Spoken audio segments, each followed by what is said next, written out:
Hello everyone, నేను మీ doctor Hemanth, dentist మరియు oral and maxillofacial surgeon from Akhil multi speciality dental clinic Rajahmundry. ఈరోజు మీకు జనరల్గా పబ్లిక్లో ఉండే కామన్ డౌట్స్ అండ్ వాటి సింపుల్ ఆన్సర్స్ గురించి చెప్తాను. నెంబర్ 1, పాలదంతాలు ఊడిపోయేవి కదా, వాటికి ట్రీట్మెంట్ అవసరమా?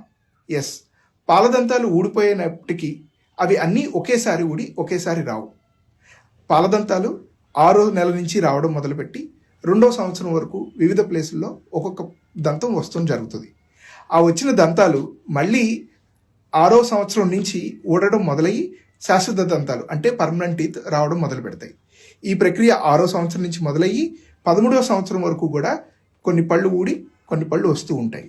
సో ఊడే పన్ను యొక్క వయసు ఏంటి అనే దాన్ని బట్టి మనం ట్రీట్మెంట్ చేయాలా లేకపోతే తీసేసేయాలా అనేది నిర్ణయించుకుంటాము.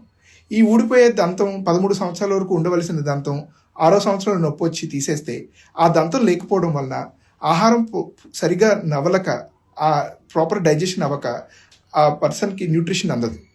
న్యూట్రిషన్ అందని క్షణంలో వాళ్ళ ఎదుగుదలకిను అలాగే ఇమ్యూనిటీ దెబ్బతింటుంది.